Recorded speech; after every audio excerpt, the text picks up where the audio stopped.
ഒന്നും ഞാൻ കാണാനില്ല.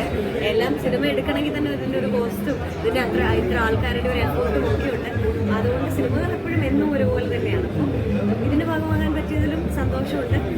എല്ലാവരും കണ്ടിറങ്ങി നല്ല അഭിപ്രായം പറയുന്നതിലും കേൾക്കുന്നതിലും ഒക്കെ ഹാപ്പിയാണ്. പുതിയ ആളുകളെ സപ്പോർട്ട് ചെയ്യാൻ വേണ്ടിയിട്ടാണ്. അല്ല, ഞാനും പുതിയ ആളാണല്ലോ. ഞാനങ്ങനെ ഒരുപാട് പണ്ട് തൊട്ടേ ഫീൽഡിലുള്ള ആളൊന്നല്ല. ഞാനും പുതിയ ആളാണ്. ഞാനിങ്ങനെ എനിക്ക് താല്പര്യമുള്ളത് ചെയ്യുന്നു എന്നുള്ളതേ ഉള്ളൂ. കഥ പറയാൻ വരുമ്പോൾ എന്താണ് ഇഷ്ടപ്പെട്ടത്? ഇത് ആക്ച്വലി നമ്മൾ കുറേ നാൾ മുന്നേ എടുത്തിരുന്ന മൂവിയാണ്. അപ്പോൾ ആ സമയത്ത് എനിക്ക് തോന്നുന്നു അച്ഛനും ഒക്കെ കൂടി ഇരുന്നാണ് കഥയും കാര്യങ്ങളൊക്കെ കേട്ടത്. ഞാൻ കുറച്ചുകൂടെ ചെറുതിലെ ചെയ്ത മൂവിയാണ്. അതിൽ കാണുമ്പോഴത്തേക്കും അറിയാം. പക്ഷെ ഇപ്പോൾ കാണുമ്പോൾ ഹാപ്പിയാണ്. ഇപ്പോൾ പൊതുവെ ഇപ്പോൾ റീസെൻ്റായിട്ട് വന്ന പ്രൊമോഷൻസിൻ്റെ ഭാഗമായിട്ട് ആളുകൾ ആക്ടേഴ്സ് വന്നിട്ട് ഇപ്പോൾ വർഷങ്ങൾക്ക് മുമ്പ് സിനിമ പറഞ്ഞത് ഇപ്പോഴും ഒരു വർഷങ്ങൾക്ക് ശേഷം ഈ സിനിമ ഇറങ്ങുമ്പോൾ സപ്പോർട്ട് ചെയ്യാൻ വന്നല്ലോ. അപ്പോൾ എന്താണ് അങ്ങനെ ഒരു അത് ഞാൻ ഫ്രീ ആയിരുന്നു. ഞാൻ ഇന്ന ദിവസം നേരത്തെ പറഞ്ഞിട്ടുണ്ടായിരുന്നു, അതുകൊണ്ട് വന്നു എന്നുള്ളത്. ഇപ്പോഴത്തെ വിവാദങ്ങളെ കണ്ടിരുന്നില്ല, അറിയുന്നുണ്ട്. അപ്പോൾ അതിനെ പറ്റി എന്താണ് പറയാനുള്ളത്?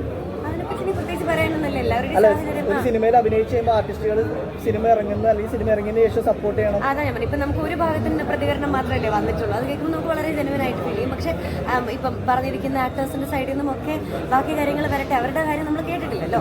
അപ്പോൾ അത് കേൾക്കാതെ നമുക്ക് അങ്ങനെ ഒന്നും അവർ ചെയ്ത് ശരിയായില്ല, ഇവർ ചെയ്ത് ശരിയാണ് അങ്ങനെ പറയാൻ എനിക്കറിയില്ല. അല്ല, മീനാക്ഷിയുടെ തീർപ്പ് തന്നെ ഇങ്ങനെ ഒരു സിനിമയുടെ അഭിനയിച്ചതിന് ശേഷം വിട്ടിട്ട് പോകണോ? ആ പർട്ടിക്കുലർ പോയിന്റിൽ എനിക്കറിയില്ല. പക്ഷെ എൻ്റെ കാര്യത്തിൽ നമ്മൾ മുന്നേ അങ്ങനെ ഇപ്പം ഞാനാണെങ്കിൽ മുന്നേ വാക്ക് കൊടുത്തു എന്നുണ്ടെങ്കിൽ എനിക്ക് വരാതെ പറ്റില്ല. പക്ഷെ അല്ല, ഞാൻ ഏതെങ്കിലും വരാൻ പറ്റാത്ത ഒരു സാഹചര്യത്തിലാണ് നിൽക്കുന്നത് എന്നുണ്ടെങ്കിൽ അങ്ങനെ എനിക്കറിയില്ല അത് നമുക്ക് എങ്ങനെ എത്രമാത്രം പറ്റും എന്നുള്ളത്. അത് ഓരോരുത്തരുടെ സാഹചര്യം അനുസരിച്ചാണ്. ഇപ്പം അല്ല, ഞാൻ നേരത്തെ ഇവരുടെ അടുത്ത് ഞാൻ വരാം എന്നെല്ലാം വാക്ക് കൊടുത്തതിന് ശേഷം ഞാൻ ഇന്ന് വിളിച്ച് പറയാനില്ല എനിക്ക് വരാൻ പറ്റില്ല എന്ന് പറയുന്നത് എന്നെ സംബന്ധിച്ചിടത്തോളം അത് പറ്റില്ല. പക്ഷെ ഇപ്പം ആരോപിക്കപ്പെട്ടിരിക്കുന്ന കേസിൽ നമ്മൾ പറയുമ്പോഴത്തേക്കും നമ്മൾ അപ്പുറത്തെ സൈഡ് കേട്ടിട്ടില്ലല്ലോ ഇതെങ്ങനെയായിരുന്നു എന്നോ ഒന്നും നമ്മൾ അറിയില്ല. അപ്പോൾ പിന്നെ അതിനെപ്പറ്റി എനിക്ക് സ്പെസിഫൈ മീനാക്ഷിയുടെ കേസ് വെച്ചു. മീനാക്ഷി സിനിമ ഇറങ്ങി കഴിഞ്ഞിട്ട് ആണെങ്കിലും മീനാക്ഷിയുടെ സപ്പോർട്ട് എല്ലാ സിനിമകൾക്കും ഉണ്ടാവുമോ അതോ? അതാ ഞാൻ പറഞ്ഞത്, എനിക്ക് അനുകൂലമായിട്ടുള്ള സാഹചര്യമാണെങ്കിൽ ഞാൻ മാക്സിമം കോപ്പറേറ്റ് ചെയ്യാനാണ് നോക്കുക. ഈ പറയുന്നത് പോലെ ഞാൻ വന്നതുകൊണ്ട് അവിടെ എന്തെങ്കിലും ഗുണമുണ്ടോ എന്നുള്ളതാണ്. ഇപ്പോൾ ഞാൻ വന്നില്ലെങ്കിലും ഈ സിനിമ ഇറങ്ങും, ഞാൻ വന്നാലും ഈ സിനിമ ഇറങ്ങും. അപ്പോൾ വരിക എന്നുള്ളത് ഞാൻ ഇതിനോട് കാണിക്കുന്ന അതൊരു എഫോർട്ടൊന്നുമല്ല. ആർട്ടിസ്റ്റ് വരുമ്പോൾ മൈലേജ് കൂടുതൽ കിട്ടില്ലേ?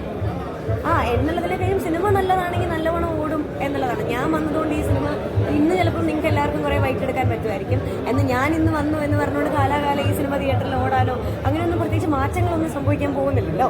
അപ്പോൾ ഞാൻ ഫ്രീ ആണ്, അല്ലെങ്കിൽ എനിക്ക് ഞാൻ ഇവരുടെ അടുത്ത് നേരത്തെ വാക്ക് പറഞ്ഞിട്ടുണ്ട് എന്നുണ്ടെങ്കിൽ അത് വരിക എന്നുള്ളത് എൻ്റെ ഒരു ബാധ്യതയാണ്. അതുകൊണ്ട് ഞാൻ വരും.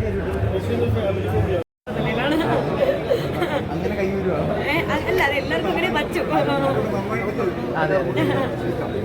പിന്നെ അതിൽ ഡബിങ് ഞാനല്ല ചെയ്യുന്നത്, അതിൻ്റെ വ്യത്യാസങ്ങളുണ്ട്.